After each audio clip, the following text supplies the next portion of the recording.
మీ అందరికీ శుభోదయం. ఈరోజు మనము గత పాఠం యొక్క కొనసాగింపుగా ఈరోజు సంఘీభావ రూపాల గురించి మనం తెలుసుకుంటాం. నా పేరు డాక్టర్ అబ్బాస్. మనము సామాజిక సిద్ధాంతాల గురించి, సోషలాజికల్ థియరీస్ గురించి మనం మాట్లాడుకుంటున్నాము. అందులో ఎమిల్ డర్కైమ్, కార్ల్ మార్క్స్ గురించి మాట్లాడుకున్నాము. ఈరోజు ఎమిల్ డర్కైమ్ గురించి మాట్లాడుకుంటాము. మనము ఒకటి ఆలోచించాలి, ఏంటి అంటే సమాజం గురించి చాలామంది చాలా రకాలుగా ఆలోచిస్తూ ఉంటారు. అంటే చాలామంది నాకు తెలిసి భూమి మనిషి పుట్టిన కాంచి యాడమ్ అండ్ ఈవ్ కాంచి మొదలు పెట్టుకుంటే ప్రస్తుతానికి నడుస్తున్న సమాజం వరకు కూడా చాలా మంది తత్వవేత్తలు, శాస్త్రవేత్తలు ఎంతో మంది సమాజం గురించి ఆలోచిస్తూ ఉంటారు. అందులో కొంత ప్రముఖంగా రాసిన వాళ్ళ గురించి మనము డిస్కషన్ చేయవలసి ఉంటుంది, అని మనం మాట్లాడుకోవాల్సి ఉంటుంది. అందులో ప్రముఖంగా Karl Marx, Emile Durkheim, Max Weber, ఈ ప్రధానంగా ఈ ముగ్గురు మనకు సోషలాజికల్ థింకర్స్ అని మనం చెప్పుకోవచ్చు. అందులో ఎమిల్ డర్కైమ్ అతను ఎందుకు మాట్లాడుకోవాలి అంటే, ఎమిల్ డర్కైమ్ మొట్టమొదటిసారిగా అతను సోషియాలజీకి ఒక డిసిప్లినరీ ఒక శాస్త్రానికి కావాల్సినటువంటి పునాదులు వేసుకోవాలి. కాబట్టి ఆయన రచనలు, ఆయన చేసిన కృషి అది చాలా ఎక్కువగా జరిగింది. ఇది మనము మాట్లాడుకోవాల్సినటువంటి విషయం. ఆయన ఎమిల్ డర్కైమ్ గారు చాలా పుస్తకాలు రాశారు. దాంట్లో ఏంటంటే డివిజన్ ఆఫ్ లేబర్ అనేది ఒకటి, రెండోది ఏంటంటే సూయిసైడ్, మూడోది ఏంటంటే రూల్స్ ఆఫ్ సోషలాజికల్ మెథడ్, నాలుగోది elementary forms of religious life. అంటే ఈ 4 పుస్తకాలు కూడా చాలా ప్రధానమైనటువంటి భూమిక పోషించాయి. ఏది సామాజిక శాస్త్రము దానికి పునాది వేయడంలో ఈ 4 పుస్తకాలు కూడా చాలా ప్రముఖమైనటువంటి పాత్ర వహించాయి. ఎమిల్ డర్కైమ్ గారు గురించి మీకు చెప్పాలి అంటే, ఇంతకుముందు మనం గత పాఠంలో మాట్లాడుకున్నాం. ఆయన ఏ రకంగా మొట్టమొదటిసారిగా సమాజ శాస్త్రానికి ఎట్లా ఆయన ఈ యొక్క పునాదులు వేశాడు అని. దీని సమాజ శాస్త్రానికి రావడానికి గల కారణం ఏంటి అంటే, ప్రధానంగా ఏంటి అంటే, ఆ టైంలో 18-19వ శతాబ్దంలో ఎక్కువగా ఈ మెడిసిన్ డెవలప్ కావడము, దానికి ఏంటంటే ఒక శాస్త్రీయమైనటువంటి స్టేటస్ రావడము, ఒక సైంటిఫిసిటీ రావడము, ఆ మెథడాలజీ, దానికి సంబంధించిన పద్ధతులన్నీ కూడా సామాజిక శాస్త్రం మీద పడ్డాయి. ఆ సామాజిక శాస్త్ర పునాదులు కూడా ఈ మెడిసిన్ డెవలప్మెంట్లో, ఎందుకంటే ఒక 18-19వ శతాబ్దంలో బాగా అభివృద్ధి చెందింది అది మెడిసిన్.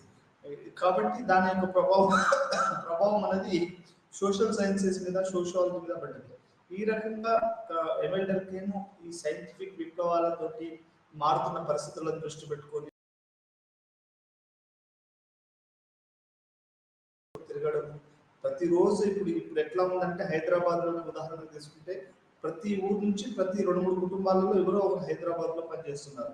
అంటే ఒకప్పుడు నా చిన్నతనంలో హైదరాబాద్ పోవడం అంటే అదొక పెద్ద సాహసం అన్నట్టు. చిన్నప్పుడు స్కూల్లో మన నెక్కుల స్కూల్లో చదువుతా ఉంటే మేము ఒక ఎక్స్కర్షన్గా హైదరాబాద్కి వచ్చేవాళ్ళం. అంటే హైదరాబాద్ చూడడం అనేది ఒక గొప్ప అదృష్టంగా భావించేవాళ్ళం. అట్లాంటి హైదరాబాద్కి ఈరోజు అందరూ వస్తున్నారు. ఎందుకు అయిపోవాల్సి వస్తుంది ఉదాహరణ అంటే, రోజు రోజుకి సమాజం అనేది మైగ్రేషన్ అవుతుంది. అంటే ఒక సాదాసీదా పల్లెటూర్ల నుంచి ఈరోజు ఒక బహుళ సంక్లిష్టమైనటువంటి సమాజంలోకి ప్రజలు వస్తున్నారు. దీనికి గల కారణం ఏంటి? అసలు సమాజం అనేది ఎట్లా ఉంటుంది, అది ఏ రూపాలలో కలిసి ఉంటుంది? ఎందుకంటే ఎమిల్ డర్కైమ్కు ఎప్పటికీ ఒక ఆలోచన వేధిస్తూ ఉండేది, ఈ సమాజాన్ని కట్టిపెట్టే అంశాలు ఏంటి అని. ఈ సమాజాన్ని ఏది కలిసి ఉంచుతుంది, మరి ఇన్ని కోట్ల మంది ఉన్నారు, ఇన్ని కోట్ల మంది ఎట్లా కలిసి ఉంటున్నారు అనేది ఒక ఆయనకు ఆలోచన ఎప్పటికీ ఉండేది అన్నట్టు. దాంట్లో భాగంగానే ఆయన పరిశోధన చేసి ఈ పుస్తకం డివిజన్ ఆఫ్ లేబర్ అనేది రాశాడు. మనం బ్రిటిష్ ఆంథ్రోపాలజిస్టులను చూస్తే వాళ్ళు ఏమంటారు అంటే, సమాజానికి kinship is the basis of organizing principle అని వాళ్ళు స్ట్రక్చరలిజం అనే ఒక దాంట్లో పాఠంలో భాగంగా చెప్పారు. మనకు ఎమిల్ డర్కైమ్ గారు డివిజన్ ఆఫ్ లేబర్లో ఏం చెప్తారు అంటే, కిన్షిప్ అనేది ఒక ఆర్గనైజింగ్ ప్రిన్సిపల్ కావచ్చు. అంటే సమాజాన్ని కట్టిపడేసే అంశాలలో కిన్షిప్ అనేది, అంటే బంధుత్వం, అప్పుడు అక్క, సిస్టర్, తమ్ముడు, అమ్మ, నాన్న, మన పెద్దనాన్న, చిన్నమ్మ, ఇవన్నీ కూడా బంధుత్వాలు కట్టిపెడతాయి అనేది బ్రిటిష్ ఆంథ్రోపాలజిస్టులు చెప్పారు. సోషియాలజిస్టులు కూడా కొంతవరకు చెప్పారు. అయితే వాళ్ళ కొనసాగింపుగా ప్రధానంగా సమాజ శాస్త్రం పుట్టడానికి ఈ ఎమిల్ డర్కైమ్ గారు చేసినటువంటి పుస్తకం ఏదైతే ఉందో అది డివిజన్ ఆఫ్ లేబర్. ఆ డివిజన్ ఆఫ్ లేబర్లో ఎమిల్ డర్కైమ్ గారు చాలా చాలా విషయాలు చర్చించారు. దాంట్లో ప్రధానంగా ఏం చర్చించారు అంటే, ఒక గ్రామీణ వాతావరణం ఎలా ఉంటుంది మరియు పట్టణ వాతావరణం ఎలా ఉంటుంది, గ్రామీణ సమాజం ఏ రకంగా కట్టుబడి ఉంటుంది, ఆ తర్వాత పట్టణ జీవితం అనేది ఎట్లా కట్టుబడి ఉంటుంది, సంఘీభావం అంటే కలెక్టివ్ కాన్షియస్నెస్ అనేది ఎలా ఉంటుంది అనేది మనకు ఇటు పల్లెటూరు కానీ ఇటు సిటీలు కానీ ఎట్లా ఉంటుంది అనేది ఏమేటర్ ఖైన్ గారు తన పుస్తకంలో రాయడం జరిగింది. మన అందరికీ తెలుసు, మీరు ఏ సినిమా చూసినా కానీ ఎక్కడైనా కానీ మీరు చిరంజీవి ఖైదీ సినిమా చూశారనుకోండి, దాంట్లో అతను గుండు కొట్టించేసేసి ఊర్లో ఎట్లా ఉంటారు ఈ భూస్వాములు అనేది చూపించడం జరిగింది. అది సిటీలో ఎట్లా ఉంటుంది జీవితం అనేది కూడా తెలిసింది. అంటే పల్లెటూరుకు ఏంటంటే పల్లెటూరుకి సమిష్టి భావన ఎక్కువ అని చెప్పొచ్చు. అక్కడ పల్లెటూరు అంటే దాన్ని ఏమంటారు అంటే మెకానికల్ సాలిడారిటీ అంటారు. అంటే పల్లెటూరులు అనేటివి ఎట్లా కలిసి ఉంటాయి, ఎట్లా సంఘీభావంగా ఉంటాయి అనేది కూడా ఈ రోజు మనం పాఠంలో తెలుసుకోవాల్సిన అవసరం ఉంది. అంటే ఈ సంఘీభావము అంటే ఈ సాలిడారిటీ మనిషిని కలిసి ఉండడము, అది రకరకాల పునాదుల మీద కలిసి ఉండడం అనేది చాలా ప్రధానంగా మనం మాట్లాడుకోవాల్సిన విషయం. మరి పల్లెటూరు దేని మీద కలిసి ఉంటాయి అనేది ఒకటి ఆలోచిస్తే సిమిలారిటీ అనేది ఒకటి మనకు అర్థమవుతుంది. సిమిలారిటీ అంటే ఒక రైతు కానీ ఒక వ్యక్తి కానీ ఇప్పుడు ఊర్లు మొత్తం చెట్లతో నిండి ఉంటాయి. అది మామిడికాయ చెట్టు అని కావచ్చు, అది మన చింతకాయ చెట్టు అని కావచ్చు, మీకు వరే కావచ్చు, ఇంకా పొలమే కావచ్చు, చెలికే కావచ్చు, ఏదైనా కానీ మొత్తం వ్యవసాయంతో కూడుకొని ఉంటుంది పల్లెటూరు. మరి అట్లాంటప్పుడు ఒక పల్లెటూరులో ఒక పని చేయాలి అంటే అది ఎవరైనా చేయొచ్చు. ఉదాహరణకి ఒక మామిడి చెట్టు నుంచి ఒక మామిడికాయలు కోయాలి అంటే ఒక రైతుకి కనుక మామిడి తోట ఉంటే ఆ మామిడికాయలను ఎవరైనా కోయొచ్చు. అది ఆడపిల్లని కావచ్చు, మగపిల్లని కావచ్చు, కొంచెం చెట్టెక్కే కొంచెం ధైర్యం ఉన్న ఎవరైనా కానీ దాన్ని చేయొచ్చు. అంటే అక్కడ మనకేంటి అంటే ప్రతిదీ కూడా సాదాసీదంగా ఏ పని ఎవరైనా చేయొచ్చు. ఇక్కడ ఎందుకు చెప్తున్నాను ఉదాహరణ అంటే పల్లెటూరులో ఉన్న పనులని ఎవరైనా చేయొచ్చు. ఆడ కానీ మగ కానీ చదువుకున్న వాళ్ళు కానీ చదువు లేని వాళ్ళు కానీ ఎవరైనా కానీ ఆ పనులను చేయొచ్చు. కాబట్టి దాన్ని సింపుల్ సొసైటీ అంటారు. దాన్ని ఏమంటారంటే that is called simple society because there is similarity index. అక్కడ సిమిలారిటీ ఇండెక్స్ ఎక్కువగా ఉంది కాబట్టి అది ఊర్లో ఏ పనిని ఎవరినైనా కానీ చేయొచ్చు. అయితే ఇక్కడ మనం అర్థం చేసుకోవాల్సింది ఏంటంటే పల్లెటూరులో ఉండే ఆచార వ్యవహారాలు, కట్టుబొట్టు ఇది ఎట్లా ఉంటుంది, సిటీలో ఎట్లా ఉంటుంది, అక్కడ లాస్ ఎట్లా ఉంటాయి, రిప్రెసివ్ లాస్ ఉంటాయి. అంటే ఒక రిప్రెసివ్ అంటే ఒక రకంగా మనిషిని ఊపిరి తీసుకోలేనటువంటి ఆచారాలు ఉంటాయి. ఇప్పుడు మీకు సతీ తీసుకున్నా, బాల్య వివాహాలు తీసుకున్నా, లేకుంటే ఎట్లా అంటే ఆడవారి పిల్లలు చదువుకొని వెళ్ళిపోవడం కానివ్వండి, లేకపోతే దళితులను వివక్ష చదివించడం కానివ్వండి, లేకపోతే ఇంకా మనిషిని మంచిగా చూడకపోవడం కానివ్వండి, ఇంకా రకరకాలైనటువంటి జాడ్యాలు కూడా మొత్తం పల్లెటూరులో ఉంటాయి. ఎట్లా అంటే అందుకని దాన్ని రిప్రెసివ్ లాస్ గవర్న్ చేస్తాయి అంటారు. రిప్రెసివ్ లాస్ అంటే అణచివేసే చట్టాలు అని చెప్పొచ్చు మనం. అంటే అణచివేట అంటే బాగా కట్టిపడేసే. రిప్రెసివ్ అంటే అణచిపెట్టే, అప్రెసివ్ కాదు. రిప్రెసివ్ అంటే నేను బాగా కఠినమైనటువంటి ఇవి కట్టుబాట్లు అన్ని పల్లెటూరులో ఉంటాయి. మా ఊర్లో ఏం జరిగింది అంటే ఒక ఆడామె ఇంకొక వేరే తక్కువ కులం వాళ్ళ ఇంటికి పోతుంది అంటే మాట్లాడుతుంది అనే ఉద్దేశంతో ఆ కులం వాళ్ళు ఆమెను బహిష్కరించారు. అంటే ఎంత రిప్రెసివ్ అంటే ఎంత అణచివేత లేకపోతే కఠినమైనటువంటి చట్టాలు అనేటివి పల్లెటూరులో ఉంటాయి. సాంప్రదాయాలను, కట్టుబాట్లను ఎవరైనా కానీ ఉల్లంఘిస్తే వాళ్ళకు ఊరి బహిష్కరణ జరుగుతూ ఉంటుంది. మీరు రజనీకాంత్ సినిమా చూసే ఉంటారు. దాంట్లో ఏంటంటే వాళ్ళ ఏదో జరిగితే అతన్ని ఊరి వెళ్ళేస్తారు. అంటే నేను ఊరిని శాసించే చట్టాల గురించి మాట్లాడుకోవాలి అంటే మనము పల్లెటూరు అనేది రిప్రెసివ్ లాస్కి ఉదాహరణ అండి.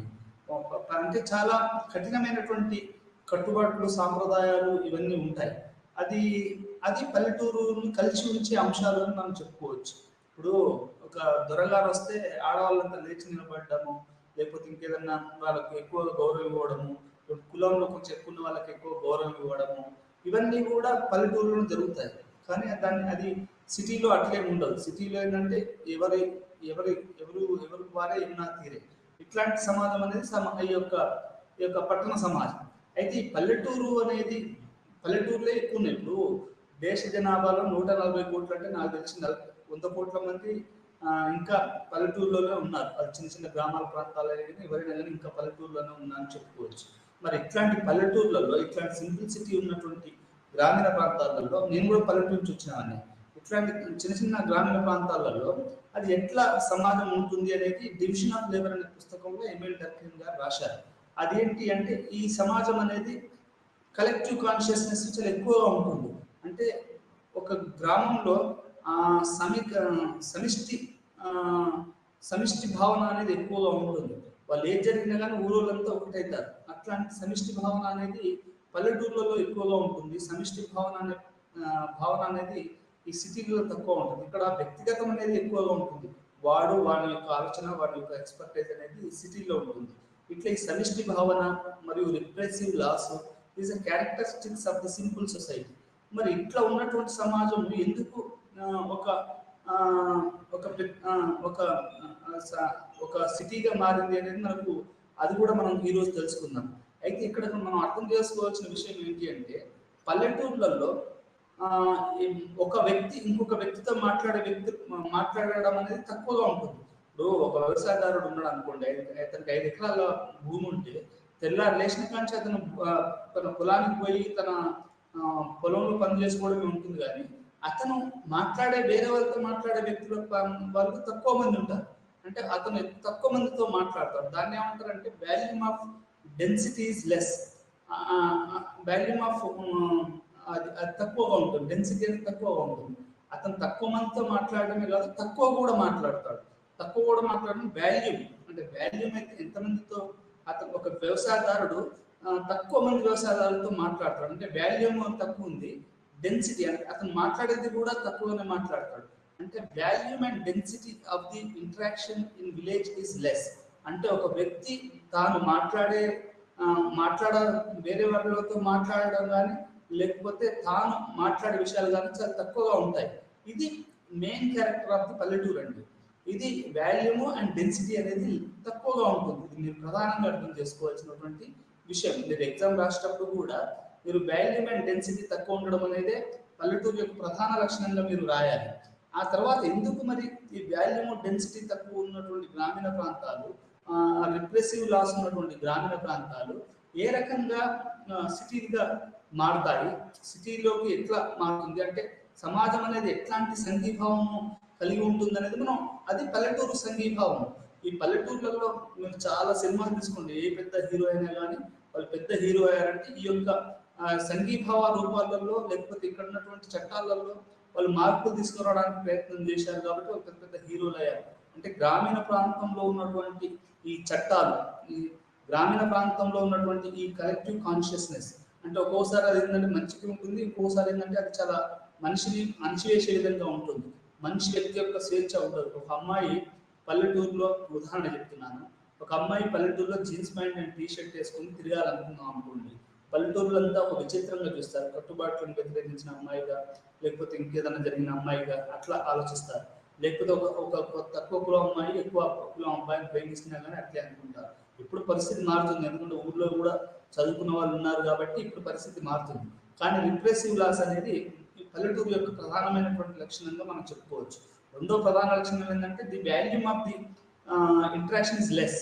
అంటే అక్కడ ఒక వ్యక్తి తక్కువ మంది వ్యక్తులతో మాట్లాడతారు. ఊర్లో కొన్ని గ్రామాలు అయితే ఒక 10 ఇండ్లున్న 10, 15, 20 ఇండ్లున్న గ్రామాలని, అంటే అక్కడ ఎవరినైనా కానీ 20 మందితో మాట్లాడతారు తప్ప బయట ప్రపంచంతో తక్కువ మాట్లాడతారు.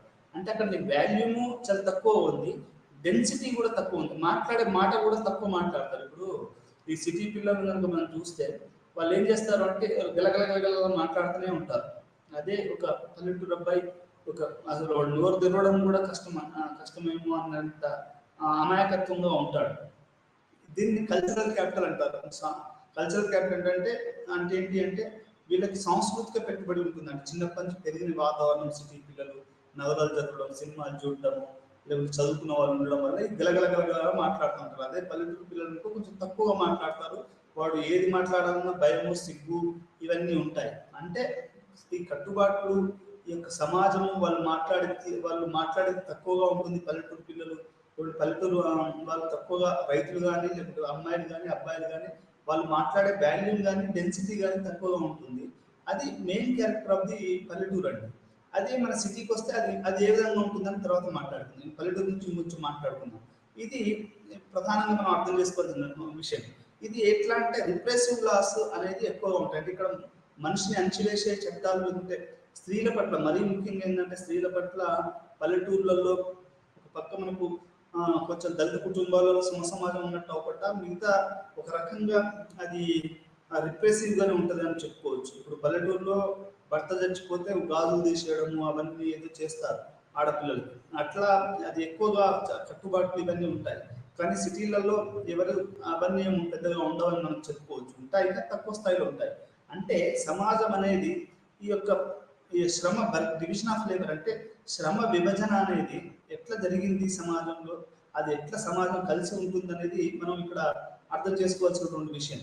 అయితే ఇక్కడ మనం అది పల్లెటూరు యొక్క ప్రధానమైనటువంటి లక్షణం. అయితే ఇప్పుడు సిటీకి వస్తే అది ఏ రకంగా ఉంటుంది అనేది కూడా మనం ఇప్పుడు తెలుసుకుందాం. మనం ఈ పాఠంలో ఈ రోజు ఏం తెలుసుకుంటాం అంటే యాంత్రిక సంఘీభావం. దీన్నే మనము మెకానికల్ సాలిడారిటీ అంటాం, లేకుంటే సెగ్మెంటల్ సాలిడారిటీ అంటాం. దాని నిర్మాణము, దాని సామాజిక మధ్య సంబంధం నిర్మాణం అనేది ఈ పాఠంలో తెలుసుకుంటాం. అదేవిధంగా సామాజిక సంఘీభావాన్ని బలోపేతం చేసే సాధనంగా అణచివేత చట్టాలని సామాజిక నిర్మాణం ఎలా ఉంటుందంటే ఒక సామాజిక సంఘీభావాన్ని బలోపేతం చేసే చట్టాలు ఉంటాయి. అంటే కలెక్టివ్ కాన్షియస్నెస్ ఎట్లా ఉంటుందంటే ఒక కులం వాళ్ళు ఇంకొక కులం వాళ్ళు, అసలు అట్లా మతం వాళ్ళు ఇంకో మతం వాళ్ళు. మీకు ఉదాహరణ చెప్పాను నిన్న కూడా, బొడ్రాయి అనేది ఒక కలెక్టివ్ కాన్షియస్నెస్ కి అదొక ఉదాహరణ. అది ఎట్లా ఉంటుంది అంటే అందరు ఊరోళ్ళందరూ కలిసి దాన్ని చేస్తారు. అంటే అది మొత్తం గ్రామీణ సమిష్టి మనస్సాక్షికి అది ఒక ప్రతీక అని చెప్పొచ్చు.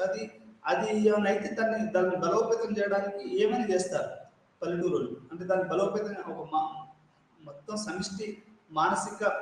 సమిష్టి మనస్సాక్షి బలోపేతానికి పల్లెటూరులో ఉన్నటువంటి కొంతమంది పెద్దలు వాళ్ళు దాన్ని ఎక్కువగా చేయడానికి ఇంకా ఎక్కువ చట్టాలు ఏవో రకరకాలైనటువంటి మాయలు మంత్రాలు అవి కూడా చేస్తారు.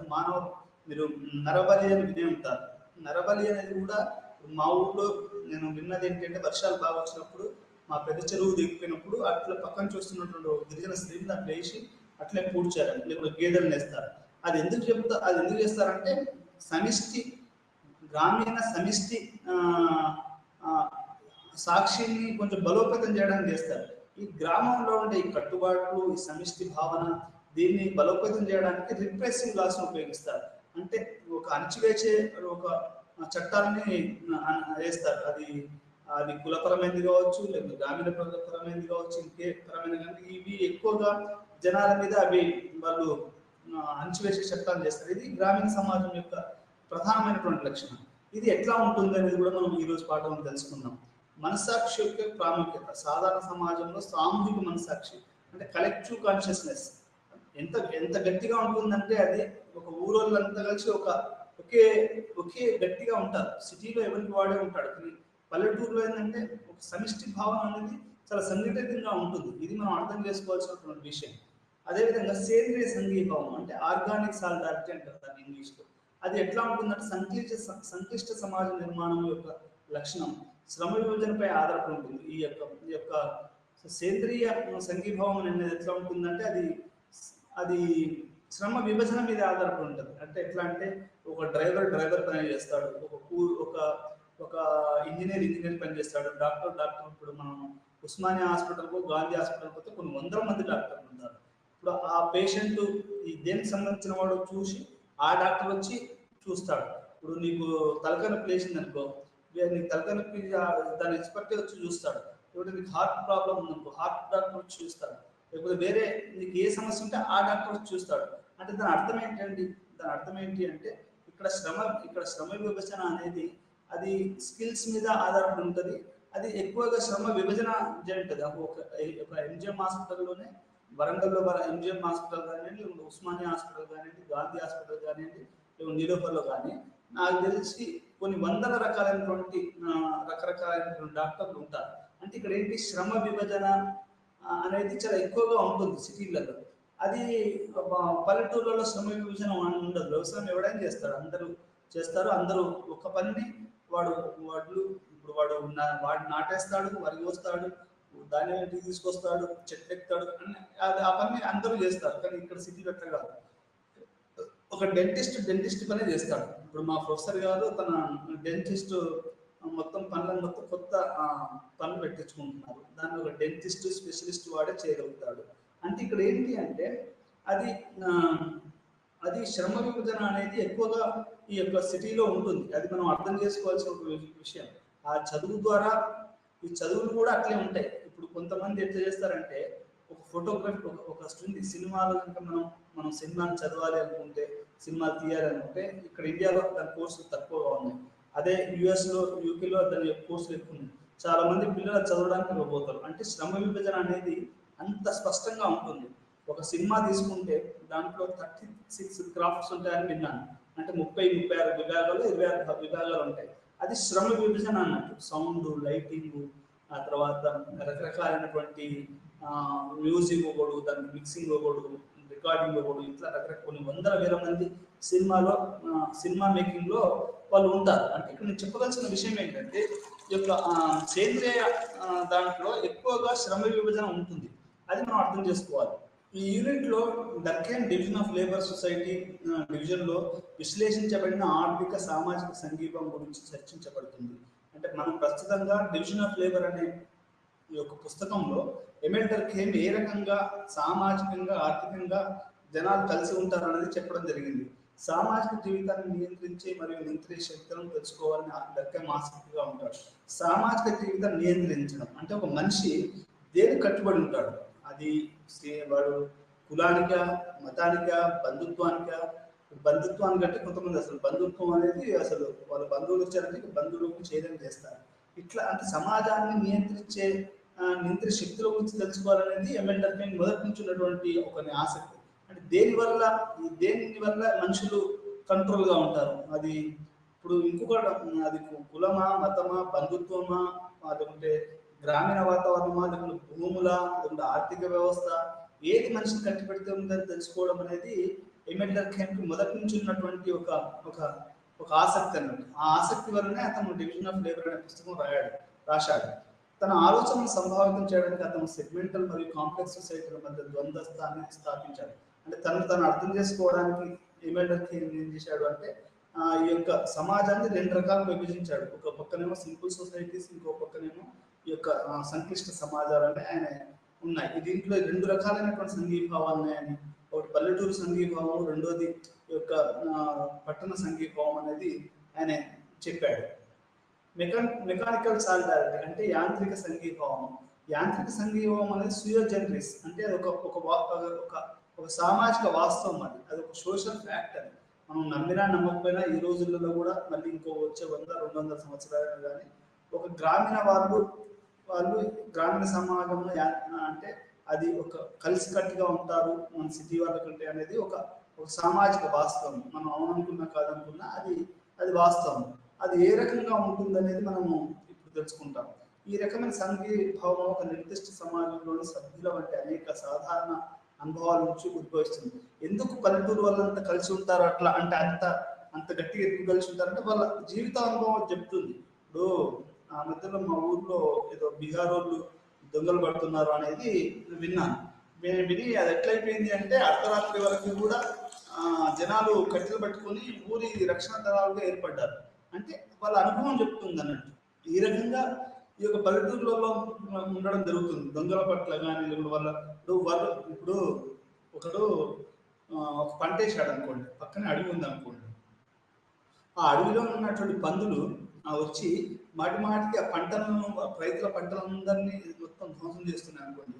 అప్పుడు ఏమైతుందండి, ఊరోళ్ళంతా కలిసేసి ఆ పందుల్ని తరిమేసే ప్రోగ్రామ్ చేస్తారు. లేకపోతే ఏనుగులు ఒక్కోసారి పంటలు మొత్తం ధ్వంసం చేస్తాయి. అప్పుడప్పుడు శ్రీకాకుళం, విజయనగరం ఉంచుకొని ఫోటోలు చూస్తూ ఉంటాం. ఏనుగుల దాడికి మొత్తం పంటలు మొత్తం పోయినాయి. అంటే దీనివల్ల పల్లెటూర్లలో ఈ యొక్క సంఘీభావం కలిసి ఉండడం అనేది ఎక్కువగా ఎందుకు ఉంటుంది అంటే వాళ్ళకి జీవిత అనుభవం అట్లాంటిది. ఎందుకంటే వాళ్ళు కలిసికట్టుగా ఉంటే కానీ ప్రకృతితో పోరాడడం కానీ లేకపోతే వేరే వాళ్ళతో పోరాడడం కానీ తక్కువగా అది సాధ్యమైంది, లేకపోతే అది సాధ్యం కాదు. అంటే కాబట్టే ఈ యొక్క యాంత్రిక సంఘీభావం అనేది చాలా గట్టిగా ఉంటుంది. ఎందుకంటే పల్లెటూరులో ఉన్న వాళ్ళు మీరు గమనించాలి, వాళ్ళు తెల్లారి లేచిన కానీ 2 రకాలైనటువంటి పోరాటాలు చేస్తారు. ఒకటేమో ప్రకృతితో పోరాడడం.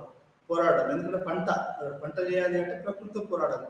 అది వర్షం వచ్చినా లేకపోతే ఎండ వచ్చినా అది వచ్చినా కానీ వాళ్ళు పంటను కాపాడుకోవాలి. అది మొదటిది. అంటే ప్రకృతితోటి వాళ్ళు నిత్యము అది చేస్తారు. రెండోది పక్క మనుషులతో, సమాజంతో. అంటే ఇట్లా 2 రకాలైనటువంటి యుద్ధాలు వాళ్ళు చేయాల్సి ఉంటుంది మన జీవితంలో. కాబట్టి వాళ్ళకి ఎక్కువగా కలిసి ఉండాలనే ఒక సమిష్టి భావన ఉంటుంది. అదే సిటీలో అనుకోండి, వాడు వ్యవసాయం చేయడు కదా, వాడికి ఏమైనా కానీ ఏదో పని చేస్తాడు, దాని నుంచి డబ్బులు వస్తాయి, మనకి ఆహారం కొనుక్కుంటాడు, ఇల్లు కొనుక్కుంటాడు, అన్ని కొనుక్కుంటాడు, భార్య పిల్లలు ఉంచుకుంటాడు, అన్ని చేస్తాడు. అంటే ఇక్కడ సంఘీభావం అనేది చాలా తక్కువ ఉండడానికి అదొక ప్రధానమైనటువంటి కారణం. అక్కడ కట్టుబాట్లు కానీ మిగతా అనేది ఎక్కువ ఉండడానికి అది కారణం ఏంటంటే అక్కడ పోరాటాలు, మనిషి చేసే పోరాటం ఎక్కువగా అధికంగా ఉందనేది మనకి ఇక్కడ ఇక్కడ మనకు అర్థమవుతుంది. అంటే సిటీ అనేది ఏదో పెద్ద మంచిది, లేకపోతే ఇక్కడ పోరాటం తక్కువ ఉందని నేను తక్కువ అంచనా వేయడం కాదు, కానీ అట్లా దానివల్లనే ఇదంతా జరుగుతుందని చెప్పుకోవచ్చు. యాంత్రిక సంఘీభావాన్ని సెగ్మెంటలిస్టుల ద్వారా వర్గీకరించవచ్చు. దీనిలో ప్రతి భాగము సజాతీయంగా మరియు సామాజిక నిర్మాణంలో పాల్గొంటుంది. అందువల్ల సమాజంలో చాలా చిన్న విభాగాలుగా విభజించబడుతుంది. ఇది వ్యక్తిని పూర్తిగా చుట్టుముడుతుందని, వాస్తవానికి సెగ్మెంటల్ సొసైటీ అనేది తక్కువ అభివృద్ధి చెందిన సమాజాల్లో తరచుగా కనిపించే అంశాలకు ఆధారపడి ఉంటుంది. కానీ పరిణామ ప్రక్రియలో సెగ్మెంటల్ లక్షణాలు ఒక లక్షణానికి పరిమితం చేయబడవు మరియు ప్రారంభించబడవు. అంటే ఇది చిన్న చిన్న సమూహాలు, తండాలు, గిరిజన గ్రామాలు, చిన్న చిన్న పల్లెటూర్లు, హ్యామ్లెట్స్, ఇది చిన్న చిన్న తక్కువ అంశాలతోటి, తక్కువ మందితోటి, తక్కువ దాంతో కలిగి అనేది ఈ యొక్క మెకానికల్ సాలిడారిటీ అనేది ఉంటుంది. భూభాగాల ఆధారంగా కూడా విస్తరిస్తుంది. అంటే ఇప్పుడు ఒకరు ఏం చెప్పారు అంటే, లంబడోళ్ళు ఈ యొక్క తండాలలో ఉండడానికి గల కారణం ఏంటి అంటే భూభాగం అండి. ఇప్పుడు వాళ్ళ ఊర్లో కూడా ఉండరు, ఒక అడవిలో, ఇప్పుడు ఊరికి ఒక తెలంగాణ గ్రామీణ ప్రాంతాలలో తండాలు అనేవి ఏరుగా ఉంటాయి. దానికి ప్రధాన కారణం ఏంటి అంటే వాళ్ళ భూభాగం విస్తరిస్తుంది. భూభాగము ఎక్కువ, అంటే ఇప్పుడు 10 ఎకరాలలో పండించాలనుకోండి, ఇప్పుడు ఊర్లో ఉంటే కుదరదు. కాబట్టి భూభాగం అనేది కూడా ఇది కూడా ఒక ప్రధానమైనటువంటి కారణంగా మనకు వాళ్ళు అర్థమవుతుంది. అంటే భూమిలో 10 ఎకరాలలో వ్యవసాయం చేయాలి, వాళ్ళ భూమి దగ్గర ఉండాలి. కాబట్టి ఊర్లో యొక్క సెగ్మెంటల్ ఈ కలెక్టివ్ కాన్షియస్నెస్ ఎక్కువగా ఉంటుందనేది మనకు భూభాగం కూడా చాలా. ఇప్పుడు సిటీలో ఎట్లా ఉంటుందంటే ఒక చిన్న ఫ్లాట్ ఉంటుంది, ఈ చిన్న ఫ్లాట్ లోనే వాడు భార్య బిడ్డలతోటి దాంట్లో గడుపుతాడు. అది కాబట్టి మనకి ఈ సమిష్టి భావం తక్కువ ఉండదు. కానీ పల్లెటూరులో ఎట్లా ఉంటుందంటే ఒక్కొక్కరికి కనీసం ఒక ఎకరము, 1 ఎకరము, కూలీ వాళ్ళు కూడా ఉంటారు. ఇట్లా ఉండడం వల్ల ఏమవుతుందంటే భూభాగం అనేది కూడా ఒక సమిష్టి సంఘీభావానికి పల్లెటూరులో దారితీస్తుంది అనేది మనం ఇక్కడ అర్థం చేసుకోవాల్సినటువంటి విషయం. పర్యవసనంలో సమాజం యొక్క విభజన కేవలం రక్త సంబంధమైనది, వాస్తవమైన లేకపోతే కల్పిత సంబంధాన్ని బట్టి కాకుండా ప్రాదేశిక ప్రాతిపదికన కూడా జరుగుతుంది. అంటే ఒక గ్రామీణ ప్రాంతం అనేది ఈ యొక్క భూభాగాల మీద ఆధారపడి ఉంటుంది. దీక్షగుంట ఉంది, పక్కన కనికర ఉంది, ఇంకొకటి ఇంకో అమీన్పేట ఉంది, ఇవన్నీ భూభాగాల మీద సెగ్మెంట్ అయి ఉన్నాయి. అంటే ఈ ఊరికి కంచి కొన్ని ఊర్లకైతే ఎక్కువ భూమి ఉంటుంది, మా ఊళ్ళో ఎక్కువ లేబర్ ఉన్నారు. అంటే భూభాగాలను ఆధారంగా చేసుకుని ఈ యొక్క సెగ్మెంటల్ డివిజన్ అనేది జరుగుతుంది. ఇప్పుడు మా పక్క ఊళ్ళో కూలీలు కావాలంటే, మా రైతుల కూలీలు కావాలంటే మా ఊరి నుంచి ఎక్కువ కూలీలు పోతా ఉంటుంది. మా ఊరు కొంచెం పేద ఊరు, ఈ రకంగా ఉంటుంది. సెగ్మెంటల్ సామాజిక నిర్మాణం తక్కువ స్థాయి పరస్పరం ఆధారపడడం వల్ల వర్గీకరించబడుతుంది. ఒక విభాగంలో సంభవించే ఇతరులపై ఎటువంటి ప్రభావం చూపదు. చివరికి సెగ్మెంటల్ సాంఘిక నిర్మాణం సాపేక్షంగా తక్కువ నైతిక మరియు పదార్థ సాంద్రతను కలిగి ఉండొచ్చు చెప్పవచ్చు. దీని అర్థం పరిమిత వ్యక్తులు, అంటే తక్కువ మంది వ్యక్తులు మధ్య పరస్పర చర్యలు జరుగుతాయి. అంటే తక్కువ మంది ఇంటరాక్షన్ కూడా తక్కువ జరుగుతుంది. ఇప్పుడు మీరు సిటీలో చూడండి, ఒక బిజినెస్ వాడు ఛాయ్ అమ్మేవాడు చూస్తే వాడు టక్క ఇప్పుడు కింద ఛాయ్ తాగి వస్తుంటాను అన్నప్పుడు వాడు టప్పా ఒక 10 మంది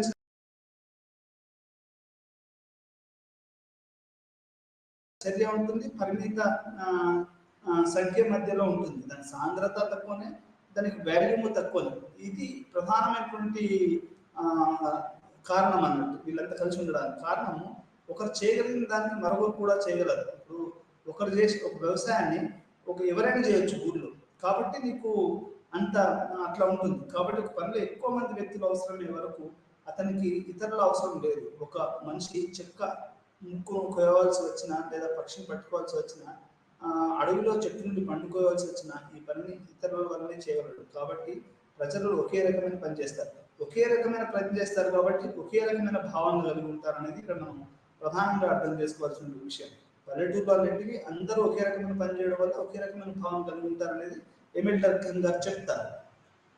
సామూహిక మనసాక్షి భావన అంటే కలెక్టివ్ కాన్షియస్నెస్ అనేది ఈ ఊర్లలో ఎక్కువ ఉంటుంది. ఇది సాంస్కృతిక మరియు సైద్ధాంతిక స్థాయిలో యాంత్రిక సంఘీభావం కింద సామూహిక మనసాక్షి అంటే మనం తెలుసుకోవాలి. డర్కైమ్ ప్రకారం మనసాక్షి అనేది నమ్మకాలు మరియు ఆచారాల సమితిగా జరుగుతాయి. అంటే బిలీఫ్స్ అండ్ ట్రెడిషన్స్ అండి.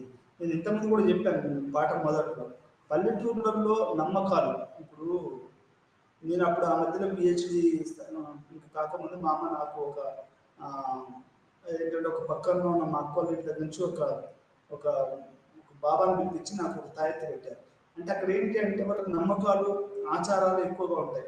అదే పిల్లోడు బాగాలేకపోతే ఏదో పూలేరమ్మ అట్లయిందని, లేకపోతే ఇంకేదైనా జరిగిందని, లేకపోతే మీ అందరికి తెలుసో లేదో పల్లెటూరులో ఏం చేస్తారంటే తెల్లారి ఏదో పసుపు కుంకుమ అవన్నీ పెట్టి ఒక నడిపదాలు పెడతారు. జ్వరాలు వచ్చినప్పుడు, విష జ్వరాలు వచ్చినప్పుడు, ఆరోగ్యాలు బాగాలేనప్పుడు, లేకుంటే దిష్టి దాటిందని, ఇట్లాంటివన్నీ ఆచారాలు, ఆ తర్వాత నమ్మకాలు ఇవి ఎక్కువగా ఉంటాయి. మేక పిల్లలు నడిపేవాళ్ళు, లేకుంటే గొర్రెలను కోసేవాళ్ళు, గొర్రెలను మన కాసులు బతికేవాళ్ళు, ఇది కూడా ఆచారాలు ఇవన్నీ ఎక్కువగా నమ్మకాలు ఎక్కువ ఉంటాయి. గొర్రె పిల్లకి ఏంటంటే ఏదన్నా ఏదన్నా ఏదన్నా అది జరిగిందేమోలే అని వాళ్ళు నమ్మకాలు, ఆచారాలు, ఇవి కట్టుబాట్లు అనేటివి ఎక్కువగా ఉంటాయి. దాని సొంత జీవన శైలిని కలిగి ఉన్న ఒక నిర్ణీత వ్యవస్థను ఏర్పరుస్తుంది. ఇది ఏంటంటే మనకు బయటికి అవ్వడం అండి. ఈ ఆచారాలు, ఈ నమ్మకాలు పెద్దగా అవ్వకపోవచ్చు, కానీ చాలా ఇంటర్నల్ గా వాళ్ళు వ్యక్తిగతంగా చాలా చాలా ఇవి కలిగి ఉంటారు. ఇది సామూహిక మనస్సాక్షి అనేది సమాజంలో సాధారణ రూపంలో ఉంటుంది, మరియు దాని రూపం సంబంధించిన మరియు దాని కంటెంట్ సంబంధించిన పాత్రల మధ్య సులభంగా తేడాన్ని గుర్తించవచ్చు. ఈ రకంగా గ్రామీణ సమాజం అనేది సామూహిక మనస్సాక్షి భావనకి చాలా ఎక్కువగా కలిగి ఉంటుందనేది మనకి ఇక్కడ అర్థమవుతుంది. సామూహిక అంటే ఎట్లా ఈ కలెక్టివ్ కాన్షియస్నెస్, కలెక్టివ్ సాలిడారిటీ ఉంటుందంటే దానికి మూడు రకాలుగా చెప్తాడు. ఒకటేమో సామాజిక బంధాల బలం, యాంత్రిక సంఘీభావం యొక్క లక్షణం. అది అంటే బలంగా ఉంటాయి పల్లెటూరు. ఈ మధ్యలో నేను విన్నది ఏంటంటే బలగం సినిమా, తెలంగాణ గ్రామీణ ప్రాంతాలలో వాళ్ళ జీవితం ఎట్లా ఉంటుంది, వాళ్ళ మధ్య సంబంధాలు ఎట్లా ఉంటుంది అనేది ఆ సినిమాకి తీశారట. చాలా బాగుందని అందరు అన్నారు, ఇంకా నేను చూడలేదు. దాంట్లో ఏం చూస్తాడంటే పల్లెటూరులో సంబంధాలు ఎట్లా ఉంటుంది, తాత మనవానికి మనవాడు అప్పులు చేయడం వల్ల, ఆ కుటుంబం అప్పులలో కూరుకుపోవడం వల్ల మనవాడు సిటీకి వస్తాడు. ఇదంతా అది కథ.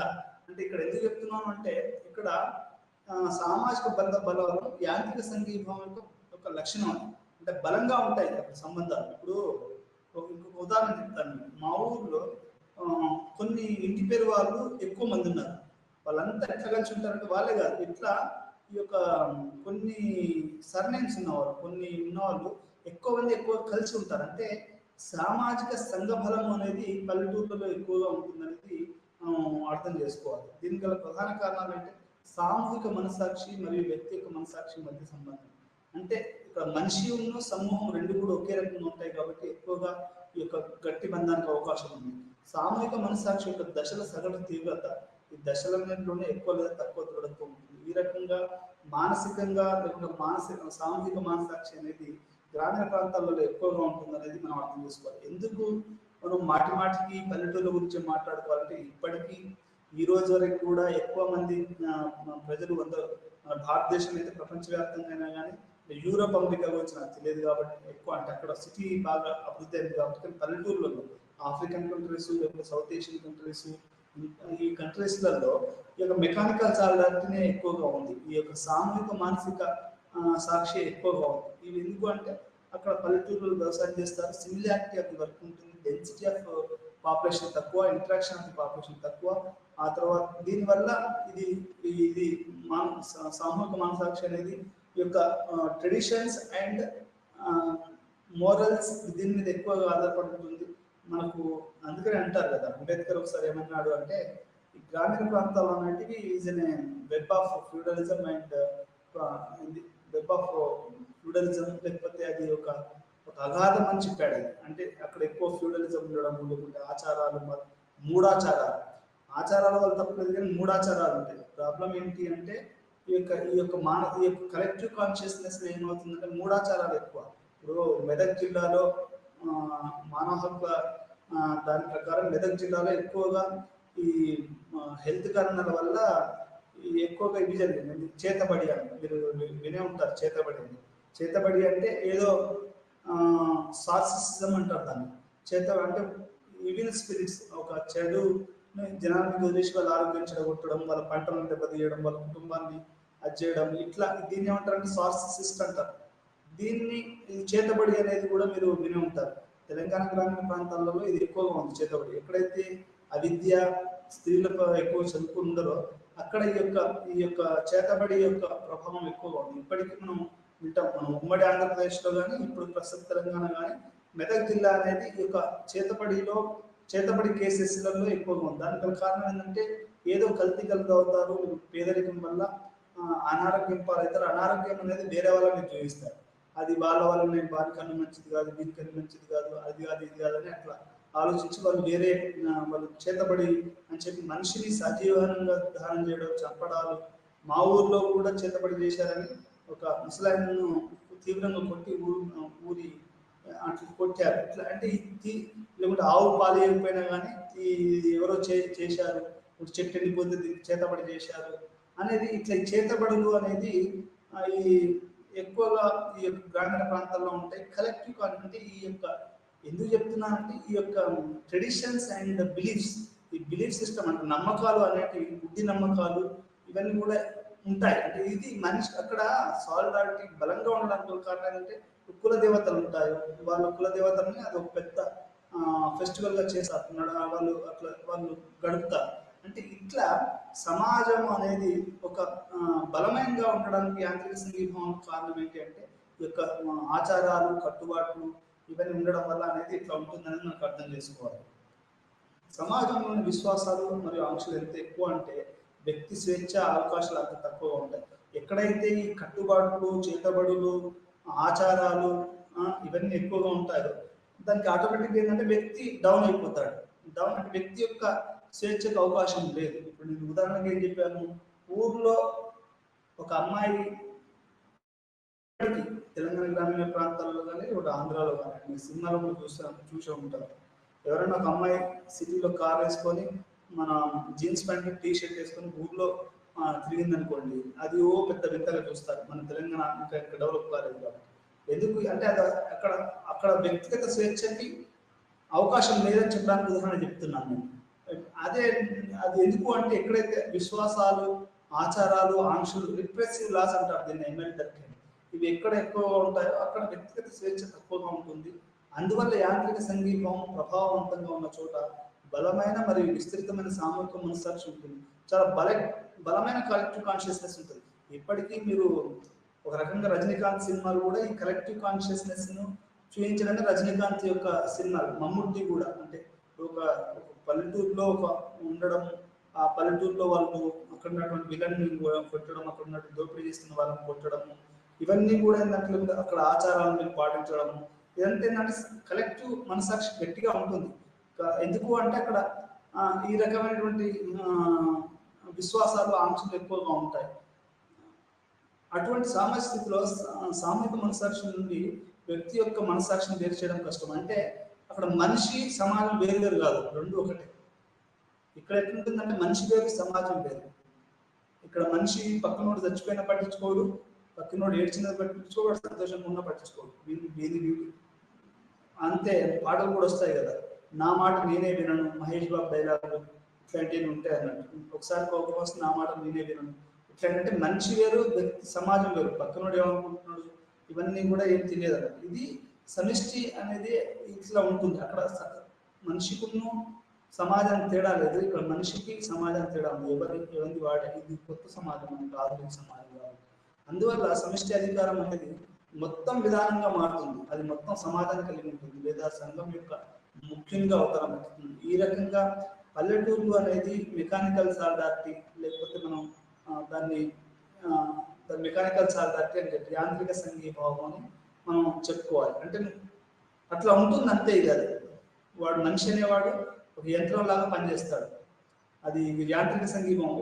నేను చూసిన నా చిన్నతనంలో ఒక ఆయన్ని చూశాను నేను. ఆయన తెల్లారు లేచిన కానీ ఆయన చిలకలలోనే ఉండేవాడు, పొలంలోనే ఉండేవాడు. ఇక ఆయనకు వేరే ప్రపంచం లేదు. ఇక అదొక యాంత్రిక సంఘీభావం. అంటే జనాలు కూడా అట్లా ఉండేవాళ్ళు అంతే. వ్యక్తిగత స్వేచ్ఛ ఇట్లాంటివి లేకపోతే ఇట్లాంటివన్నీ ఏమి ఉండవు. ఇది చాలా బలంగా ఉంటుంది పల్లెటూళ్ళలో. మనస్సాక్షి అంటే సామూహిక మనస్సాక్షి అనేది ఎట్లా మనం చెప్పచ్చు అంటే ఒక విలేజ్ అనేది మొత్తం ఎట్లా కలిసి ఉంటుంది అంటే కంటెంట్ సంబంధించిన ప్రత్యేక అంశాలు, ప్రధానంగా దాని స్వభావం, సమాజం యొక్క సంపూర్ణతలో పాతుకుపోయింది. సమాజం సాధారణ విశ్వాసాలు మరి ఆంక్షలు నియంత్రించబడుతుంది. ఆ సమాజంలో సభ్యులు ఏకగ్రీవంగా ఆమోదించబడిన జరుగుతుంది. అంటే విశ్వాసాలు మరి ఆంక్షలు ఇప్పుడు మా ఊర్లో బోనాల పండుగ కానీ ఇంకేదైనా పండుగ కానీ చాలా విశ్వాసాలు చాలా ఇవి చాలా ఎక్కువగా జరుగుతూ ఉంటాయి. ఇది ఏకగ్రీవంగా ఆమోదించబడతాయి. అదేవిధంగా మన ఊర్లో ఏం జరగాలనేది ఈ మధ్యలో ఏకగ్రీవంగా ప్రతి కలెక్టివ్ కాన్షియస్గా జరుగుతుంది. అంటే ఇప్పుడు రాజకీయ విభేదాలు ఇప్పుడు గ్రామీణ ప్రాంతాలలో ఒకప్పుడు ఒకటి రెండు పార్టీలు ఉన్నాయి. ఇప్పుడు బాగా యూత్ పెరిగారు, వాళ్ళలో కూడా డైవర్సిటీ వస్తుంది. కొంతమంది మీడియాలో పనిచేస్తున్నారు, పోలీసులు రకరకాలుగా పనిచేస్తున్నారు. ఊరు కూడా మొత్తం మారింది. మా ఊరు అమ్మాయిలు సిటీ పోలీసులలో కూడా ఉన్నారనేది ఈ మధ్యలో వినబడుతున్నటువంటి వార్త. అంటే ఎందుకు చెప్తున్నాను ఉదాహరణ అంటే ఊర్లో మొత్తం మారుతుంది వాతావరణం అనేది ఇక్కడ మనం అర్థం చేసుకోవాలి. రెండో విషయం అంటే డివిజన్ ఆఫ్ లేబర్లో ఎమ్మెల్యే డర్కీమ్ రెండో రకంగా సంఘీభావం ఏం చెప్పాడంటే అది ఆర్గానిక్ సాల్దార్టీ. ఆర్గానిక్ సాల్దార్టీ అంటే సేంద్రియంగా కలిసి ఉండడం, శ్రమ విభజన అనేది సేంద్రియ సంఘీభావానికి ఒక ఆవశ్యక స్థితి అని డర్కీమ్ అభిప్రాయపడ్డారు. అంటే ఈ యొక్క సిటీలు అనేటివి ఈ యొక్క శ్రమ విభజన అంటే ఇప్పుడు పల్లెటూరు గురించి మాట్లాడుకున్నాం, చాలాసేపు మాట్లాడుకున్నాం. ఇప్పుడు సిటీ అనేది ఈ యొక్క డివిజన్ ఆఫ్ లేబర్ అనేది చాలా ముఖ్యం అన్నట్టు సిటీలో. అంటే ఒక వ్యక్తి ఒక దాంట్లో ఎక్స్పర్టైజ్ కావడం అనేది చాలా చాలా ముఖ్యం. ఇప్పుడు నేను వస్తుంటే ఇప్పుడు ఒక ఓపెన్ వాయిస్ జరుగుతూ ఉంది, దాంట్లో ఒక ఎక్స్పర్ట్ని తీసుకొచ్చాను. ఎక్స్పర్ట్ అంటే ఎక్స్పర్ట్ అతను వింటాడు, అతను ఎన్ని మార్కులు నాకు ఓపెన్ వాయిస్ జరుగుతుంది ప్రస్తుతం. అంటే దీని అర్థం ఏంటి అంటే ఒక ఎక్స్పర్ట్ ఉంటాడు, అది శ్రమ విభజన జరుగుతుంది అన్నట్టు. ఒక ఎక్స్పర్ట్ని తీసుకొచ్చి అది చేయిస్తారు. ఇది చాలా ముఖ్యమని చెప్తాడు ఎమ్మెల్యే డర్కీమ్. శ్రమ విభజన అనేది ఆర్గానిక్ సొసైటీలో చాలా ముఖ్యం. ఇప్పుడు పారిశ్రామిక నగరాలు, పట్టణ ప్రాంతాలు, లేకుంటే ప్రపంచ ఈ యొక్క ప్రాంతాలలో ఈ యొక్క శ్రమ విభజన అనేది చాలా చాలా ఆవశ్యకం. ఈ శ్రమ విభజన అనేది లేకపోతే అది సమాజం నడవదు.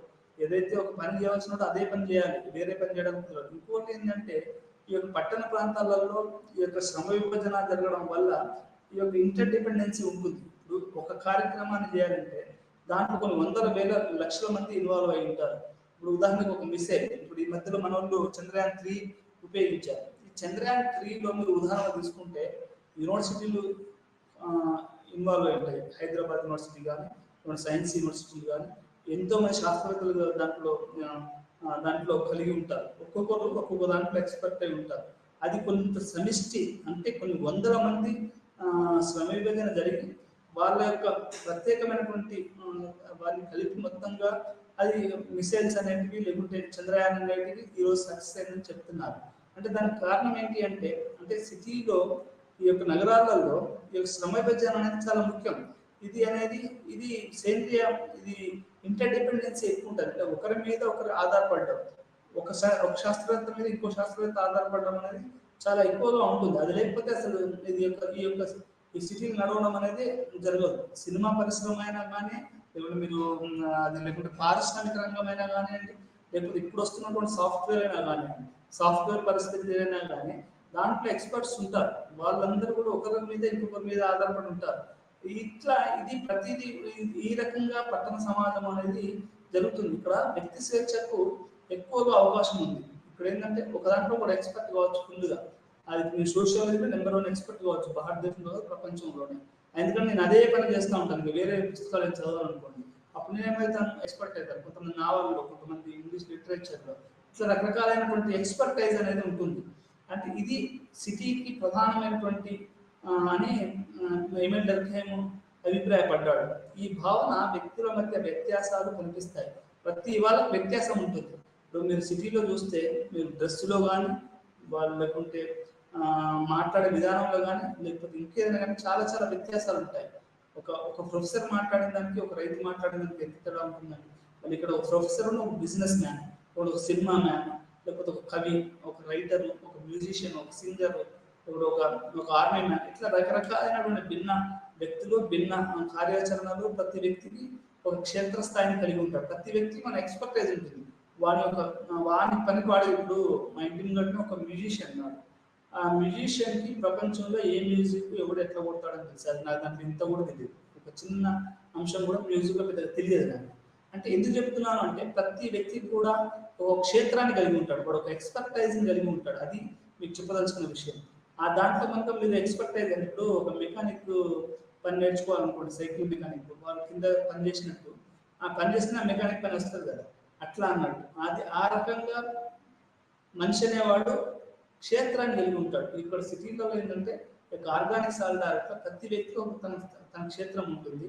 హిస్టరీ వాడు హిస్టరీ, సోషియాలజీ సోషియాలజీ, ఎకనామిక్స్ వాడు economics, political science literature literature, ఇట్లా వందలాది కోర్సులు, వందలాది క్షేత్రాలు, వేలాది క్షేత్రాలు. మన ఇగ్నో వాళ్ళు అగ్నివీరులకు ఒక అది మొదలుపెట్టింది అనేది విన్నాను. వాళ్ళు స్క్రోల్ అవుతుంది అంటే అక్కడ ఎక్స్పర్టైజ్ అనేది ఇగ్నో కలిగి ఉంది. ఇట్లా సిటీ అనేది కేంద్రీయ కేంద్రీయ కేంద్రీయ సంఘీభావం కలిగి ఉంటుందని చెప్పవచ్చు. దీనికి గల కారణం ఏంటి అంటే అసలు కారణం ఎందుకు ఇట్లా ఒక మెకానికల్ సాల్డార్టీ నుంచి ఆర్గానిక్ సాల్డార్టీ లేకుంటే ఒక యాంత్రిక సంఘీభావం నుంచి ఇట్లా కేంద్రీయ సంఘీభావంకి వస్తుంది అంటే సేంద్రీయ సంఘీభావంకి వస్తుంది అంటే దానికి గల కారణం ఏమని చెప్తాడంటే మెల్టర్ కింగ్, the population increase and density of population increase కాబట్టి అప్పుడు డివిజన్ ఆఫ్ లేబర్ అనేది కంపల్సరీ అని చెప్తాడు. ఎప్పుడైతే జనాభా పెరిగిందో, పని పెరిగిందో, ఎక్కువ మనం పని చేయాల్సి ఉంటుందో అప్పుడు ఏమవుతుందంటే శ్రమ విభజన కంపల్సరీ చేయాలి. ఉదాహరణకి అసలు మోడర్నిటీ అనేది అంటే ఈ ఆధునికత అనేది టైలర్ మొదలుపెట్టినప్పుడు ఒక గుండు పిన్నుని ఉత్పత్తి చేయాలనుకోండి.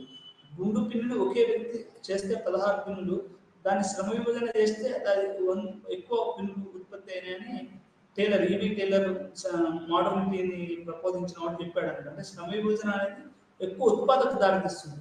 కాబట్టి అప్పుడు ఎక్కువ మందికి మనం ఎక్కువ గుండు పిన్నుస్ పెట్టుకుంటాం మనం యొక్క బటన్ లేకపోతే అనేది వస్తుంది అనేది మనకు అర్థమవుతుంది. అంటే శ్రమ విభజన అనేది ఎక్కువ మంది ఉన్నప్పుడు అవసరమైంది అనేది మన ఎవెంటర్ గారు చెప్తారు. అప్పుడు దాంట్లో ఎక్స్పర్టైజ్ కూడా అవసరం అని చెప్తాడు. అంటే క్షేత్రస్థాయి కూడా మారుతూ ఉంటుంది. ఇది మనం ఆర్గానిక్ సొసైటీ యొక్క ప్రధాన లక్షణం. ఇది మన గ్రామీణ మనస్సాక్షి సామూహిక మనస్సాక్షికి పట్టణ మనస్సాక్షికి భిన్నంగా ఉంటుందని మనం అర్థం చేసుకోవాలి. ఆర్గానిక్ సాల్డార్టీలో సామూహిక మనస్సాక్షి కొత్త రూపాలు ఇక్కడ కొత్త రకంగా ఉంటాయి. ఎట్లా అంటే నిరుద్యోగులంతా ఒక గ్రూపు, లేకుంటే బిగ్గర్స్ అంతా ఒక గ్రూపు, ఉమెన్ అంతా ఒక గ్రూపు, ఎంప్లాయీస్ అంతా ఒక గ్రూపు, డాక్టర్స్ అంతా ఒక గ్రూపు, లాయర్స్ అంతా ఒక గ్రూపు, సినిమాలంతా ఒక గ్రూపు, సినిమాల వర్కర్స్ అంతా ఇంకో గ్రూపు, ప్రొఫెసర్లు ఇంకో గ్రూపు, యూనివర్సిటీ ఇంకో గ్రూపు, ఆర్టిస్టులు థియేటర్ వాళ్ళు ఇంకో గ్రూపు, లేకపోతే ఇంకా రకరకాలైనటువంటి యొక్క ఇది ఎట్లా అంటే అది మనం చెప్పలేనటువంటి బిజినెస్ పీపుల్ ఉంటారు, బిజినెస్ ఛాంబర్స్ ఉంటుంది, బిజినెస్ కామర్స్ అండ్ ఛాంబర్స్ దగ్గరనే ఉంటారు, ఇట్లాంటివి ఉంటాయి. ఇట్లా రకరకాలైనటువంటి గ్రూపులతోటి సమూహాలతోటి దీని మనసాక్షి రూపాలని కొత్త రూపాలలో ఉంటుంది. ఇక్కడ అప్పటికప్పుడే ఒక గ్రూప్ ఏర్పడుతుంది. వాట్సాప్ గ్రూప్ అని, లేకుంటే ఇంటర్నెట్ గ్రూప్ అని, లేకుంటే ఇప్పుడు రకరకాల అప్పటికప్పుడే మీరు ఇప్పుడు మణిపూర్ జరుగుతుంటే మణిపూర్ మీద అప్పటికప్పుడే కొన్ని గ్రూప్స్ ఏర్పడి దాని మీద మాట్లాడతారు. అంటే ఇది దీని యొక్క రూపాలు వేరు. పట్టణ వాతావరణం, పట్టణ మానసాక్షి రూపాలన్నీ కొత్తగా వేరుగా ఉంటాయి. ఇక్కడ పెళ్లిళ్ళ విషయం తీసుకున్నాం అనుకోండి, పెళ్లి లేట్గా చేసుకుంటారు, లేకుంటే పల్లెటూరులో కాకుండా కొంచెం వేరుగా ఉంటుంది ఇక్కడ వాతావరణం అంతా. ఏజ్డ్ అయిన తర్వాత మ్యారేజ్ చేసుకుంటారు. ఇట్లా రకరకాలైనటువంటి మనసాక్షి రూపాలు ఉంటాయి ఇక్కడ. ఇది మనం అర్థం చేసుకోవాల్సినటువంటి విషయం. ఇది వ్యవస్థీకృత సామాజిక నిర్మాణం వివిధ అవయవ వ్యవస్థ ద్వారా వర్గీకరించబడుతుంది. ప్రతి ఒక్కటి నిర్దిష్ట పత్రం కలిగి ఉంటుంది. ఇక్కడ ప్రతిదీ కూడా చాలా నిర్దిష్టంగా ఉంటుంది. ఇప్పుడు మీరు ఒక పరిశ్రమలోకి ఎంటర్ అవ్వాలంటే ఒక సెక్యూరిటీ వాడు ఉంటాడు. అంటే చాలా ప్రతిదీ ఎందుకు వెళ్తున్నావు, ఎవరిని కలవాలి, ఇవన్నీ కూడా చెప్పి వాడు లోపల పంపిస్తాడు. అంటే ప్రతి విషయం కూడా ఒక నిర్దిష్టతను కలిగి ఉంటుంది పట్టణ ప్రాంతం. ఇప్పుడు పల్లెటూరులో ఫీల్డ్లో పోతే నువ్వు పొలాలు నడుచుకోవచ్చు చెప్తున్నాను.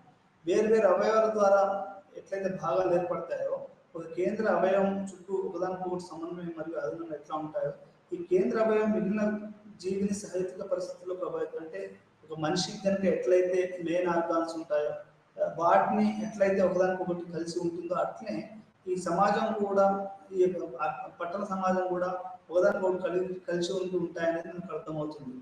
వ్యవస్థీకృత సామాజిక నిర్మాణం పూర్తిగా విభాగ కలయికకి దారితీస్తుంది.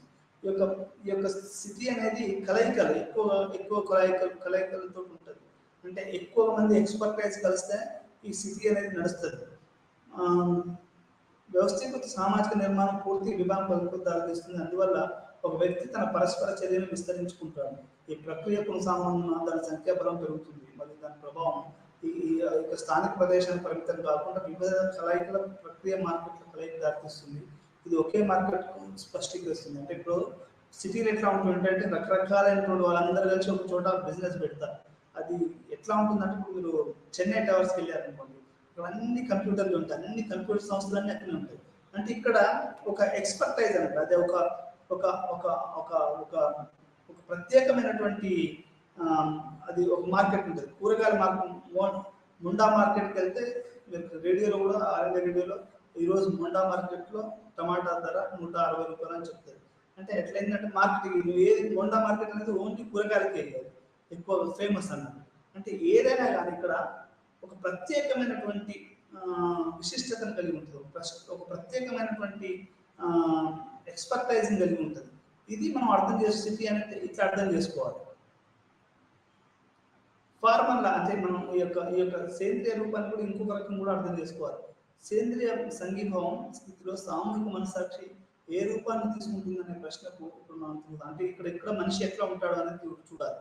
ఇక్కడ సామూహిక మనసాక్షి యొక్క పరిమాణం, దాని తీవ్రత మరియు నిర్ణయాత్మక పరిగణలోకి తీసుకున్న తర్వాత డర్కైమ్ సామూహిక మనసాక్షి రూపాల గురించి వాదించాడు. ఇక్కడ వాల్యూమ్ స్థిరంగా ఉంటుంది లేదా భవిష్యత్తు తగ్గిపోతుంది. ఇక్కడ వాల్యూమ్ అంటే జనాలు ఒక స్థిరంగా ఒక ఇంత ఉంటారు, అయితే దాని తీవ్రత మరియు నిర్ణయాత్మక పాత్ర క్షీణిస్తుంది.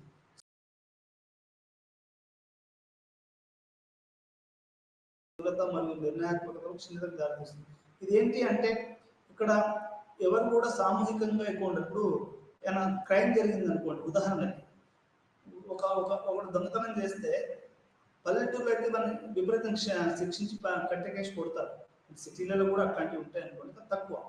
ఇక్కడ చట్టం చూసుకుంటుంది, ప్రతి పని కూడా చట్టం అనేది ఒకటి ఉంది, దాని కోర్టులు ఉన్నాయి. ఇప్పుడు మా ప్రొఫెసర్ గారు ఒక ఆయనకు 5 లక్షలు ఇచ్చి ఆయన ఇబ్బంది పడుతున్నారు, దానికి చట్టము, జడ్జు ఇవన్నీ ఉన్నారు.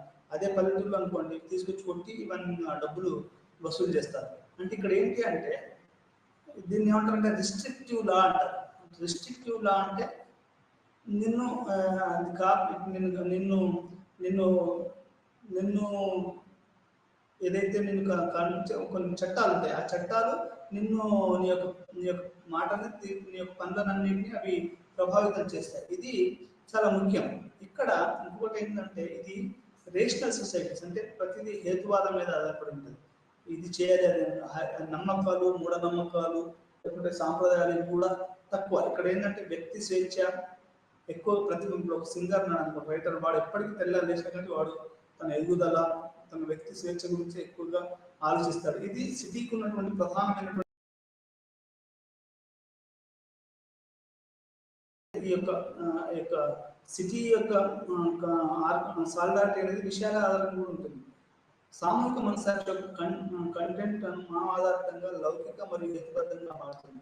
లౌకిక మరియు హేతుబద్ధం అంటే సెక్యులర్ గా ఉంటుంది. ఇప్పుడు పల్లెటూరులో నేను ఏ కులము ఏ మతం అని మాట్లాడతారు, ఇక్కడ నువ్వు ఏ పని చేస్తున్నావు, ఏం చేస్తావు అంటారు. నీకు అర్థమైందా?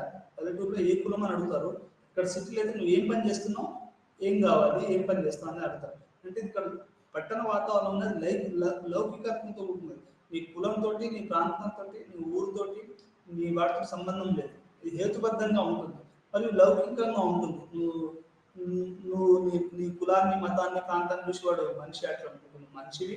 ఎందుకంటే నీకు ఒక విలువ అనేది ఉంటుంది, ఇది హేతుబద్ధంగా ఉంటుంది. ఈ యొక్క పట్టణ సమాజం, ఈ సామాజిక పరిస్థితి సమాజం నుండి సామూహిక ఉత్సాహగతను, విలువను బలహీనపరచడం ప్రారంభిస్తాయి. మతపరమైన డొమైన్ అధిక స్థాయిలో ఒప్పందం కుదుర్చుకుంటుంది మరియు శాస్త్రీయ విధాన పెరుగుదలతో సామూహిక మత విశ్వాసాలు మరియు భావాల యొక్క బలమైన డొమైన్ తగ్గడం ప్రారంభమవుతుంది. ఎక్కడైతే హేతువాదం ఉంటుందో అక్కడ మత విశ్వాసాలు తక్కువగా ఉంటాయి. ఇది మీరు చాలా క్లియర్గా అర్థం చేసుకోవాల్సిన విషయం. ఎక్కడైతే చదువు, హేతువాదము, లేకుంటే స్వేచ్ఛ, స్వతంత్రాలు, ఎవరిష్టం మంది వాళ్ళు ఉంటారో అక్కడ ఏమైతుందంటే మత విశ్వాసాలు ఇవన్నీ కూడా తగ్గుతాయి. కాబట్టి ఇది ఇక్కడ ఏంటంటే ఈ సమాజం అనేది వారు ఉన్నతంగా ఉంటుంది. వాళ్ళు ఎక్కువగా ప్రయోజనాలు చేసుకోవడం చేస్తారు. ఇట్లా ఈ యొక్క విషయాల ఆధారంగా ఉంటుంది ప్రతిదీ ఈ యొక్క పట్టణ వాతావరణం. అంటే ఇక్కడ సిటీ అనేది ఎక్స్పర్టైజ్తో నిండుకొని ఉంటుందండి. ఒక్క మాటలో చెప్పాలంటే వాళ్ళు ఒకరికొకరు ఆధారపడి ఉంటారు. అంటే మీకు ఎక్కువగా ఒకరి మీద ఒక ఆధారపడడం అనేది ఈ సిటీలో జరుగుతుంది. పల్లెటూరులో అంత తక్కువగా ఉంటుంది. డెన్సిటీ ఎట్లా ఉంటుంది, దాని యొక్క వాల్యూమ్ అట్లా ఉంటుంది. ఇంకొకటి రెస్ట్రిక్ట్ ఎట్లా నడుస్తుంటుంది, సెక్యులర్గా ఉంటుంది. ప్రతిదీ కూడా రాజ్యాంగ పరంగా నడుస్తుంది. రాజ్యాంగ ముఖ్యమంత్రి అయినా కానీ నువ్వు ట్రాఫిక్ రూల్స్ పాటించాలి, లేకపోతే ఇంకేదైనా కాదు. ఇవన్నీ లౌకికమైనటువంటి రాజ్యాంగబద్ధంగా హేతుబద్ధంగా ఈ యొక్క పట్టణ ప్రాంతాలు ఉంటాయి. మరి ఇవి కూడా పల్లెటూరుకు తక్కువ కాదు, కొంతమంది విమర్శించే వాళ్ళు ఉన్నారు. దాని గురించి మనం తర్వాత పాఠంలో మాట్లాడుతున్నాం. ఇది ప్రధానంగా ఈ యొక్క ఈ యొక్క ఆర్గానిక్ సాలిడారిటీ అని మనం చెప్పుకోవచ్చు. ఇది ఈ రోజు మనం పాఠంలో ఏం తెలుసుకున్నామంటే యాంత్రిక మరియు సేంద్రియ రకాల సంఘీభావాల మధ్య ప్రధాన వ్యత్యాసం మనం గుర్తు తెచ్చుకోవడం ఈ యొక్క పాఠం యొక్క ప్రధానం చేస్తుంది. మొదటిగా ఒక 5 లక్షణాలు చెప్పి నేను ఈరోజు పాఠం ముగిస్తాను.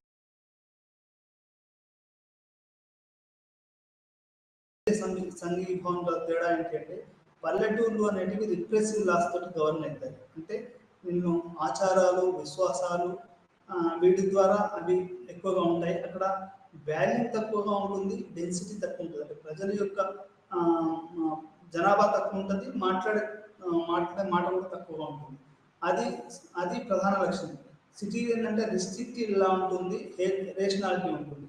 ఇక్కడ సమాజం అనేది ఆర్గానిక్స్ అంటే శ్రమ విభజన మీద సిటీ ఆధారపడి ఉంటుంది. ఇది ప్రధానమైనటువంటి తేడా. అది పల్లెటూరు అయితే అక్కడ సిమిలారిటీ ఆఫ్ ది వర్క్ ఉంటుంది. ఇక్కడ డివిజన్ ఆఫ్ వర్క్ ఉంటుంది. మీకు ఎక్స్పర్టైజ్ అండ్ డొమైన్ అంటారు. డొమైన్ ఎక్స్పర్ట్ అంటారు వాళ్ళు. డొమైన్ ఎక్స్పర్ట్ అంటే ఆ రంగంలో నిష్ణాతుడు అని. ఇప్పుడు పాల రంగంలో అమూల్ ఎట్లయితే నిష్ణాతుడో ఆ రంగంలో నిష్ణాతులైన వాళ్ళు ఉంటారు. ఈ 2 రకాలైనటువంటి సమాజాలు, 2 రకాలైన వ్యత్యాసాలు అనేది మనం ఈరోజు పాఠంలో తెలుసుకున్నాం. అదేవిధంగా పట్టణ ప్రభావం అనేది వ్యక్తిగత స్వేచ్ఛ, తర్వాత ఫ్రీడమ్ ఇవి ఎక్కువగా ఉంటాయి. పల్లెటూళ్ళలో రిస్ట్రిక్టివ్ అండ్ అనేది ఎక్కువగా ఉంటుంది. అక్కడ ఇంకొకటి తేడా ఏంటంటే ఇక్కడ బంధుత్వాలు అనేటివి పల్లెటూళ్ళు ఎక్కువగా పనిచేస్తాయి.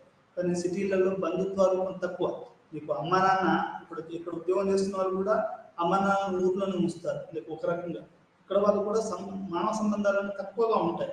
అంటే బంధుత్వాలు అనే కాకుండా ఫ్రెండ్స్, ప్రొఫెషనల్ గ్రూప్స్ ఇవి ఎక్కువగా ఇక్కడ బలమైనటువంటి ప్రభావం అనేది సిటీలో చూపిస్తాయి. ఇది మనం అర్థం చేసుకోవాలి. 2వ నిబంధన ప్రకారం వ్యవహరిస్తుంది. మరియు 3వది సామూహిక మనసాక్షి యొక్క లక్షణాలతో వాటి రూపం కంటెంట్. ఇవి 2 కూడా అక్కడ పట్టణానికి ఇటు సిటీకి 2 వేరువేరుగా ఉంటాయనేది మనం అర్థం చేసుకోవాలి. చివరిగా ఎమెల్ డర్కీమ్ అనే అతను యొక్క డివిజన్ ఆఫ్ లేబర్లో అతను ఈ యొక్క పల్లెటూరుకి సిటీకి గల తేడా అని చెప్పి మన సోషియాలజీకి ఒక పునాదులు వేశాడు. అందుకని అతను మొట్టమొదటిసారిగా సోషియాలజీ ప్రొఫెసర్గా అయ్యాడు. ఈ యొక్క మనం మొత్తం సమాజాన్ని అర్థం చేసుకోవాలి అంటే ఈ యొక్క మెకానికల్ చార్ట్, యాంత్రిక సంఘీభావం మరియు కేంద్రీయ సంఘీభావం గురించి మనం కంపల్సరీ తెలుసుకోవాలి. సేంద్రియ సంఘీభావం గురించి కంపల్సరీ తెలుసుకోవాలి. అప్పుడు తెలుసుకున్నప్పుడు ఏమైందంటే మనం ఈ సమాజాన్ని ఎక్కువగా అర్థం చేసుకొని ఈ సమాజం యొక్క పురోగతికి మనం అందరం సోషియాలిస్టం లేకుంటే సమాజ శాస్త్రవేత్తలు మనం కలిసి పనిచేయాల్సి ఉంటుంది, మనం మార్పు తీసుకురావాల్సి ఉంటుంది. కాబట్టి ఈ రకంగా మనం ఈ పాఠాన్ని ఇక్కడితో ముగించి మరొక పాఠంలో మళ్ళీ ఒకసారి వెళ్తాం.